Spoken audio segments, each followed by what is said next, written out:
Welcome to Tenor Tech, where I solve the problems you didn't even know you had.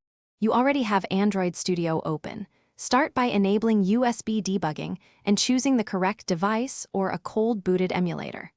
Once done, reproduce the crash while watching Logcat filtered for Android runtime or fatal exception to capture the stack trace. Make sure to run a clean project and rebuild project to remove stale artifacts.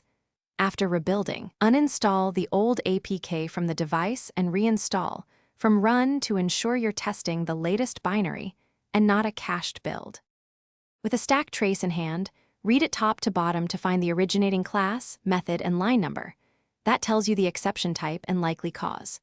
Next, set a breakpoint near the failing code and run in debug mode so you can inspect variables and thread state when the crash occurs.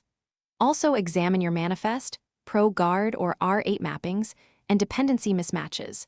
Version conflicts or strip symbols can cause crashes that aren't obvious from code alone. After identifying the cause, apply the targeted fix. Add null checks, correct lifecycle handling, or synchronize shared resources to avoid race conditions. Once patched, run unit and UI tests and validate the app on several API levels and device configurations to ensure the crash is resolved. If the problem persists, generate a full bug report, a DB bug report, or emulator snapshot. Include the complete stack trace and reproduction steps, and use that information when asking for help. It speeds resolution dramatically. Thanks for watching. Subscribe to keep your life in tune.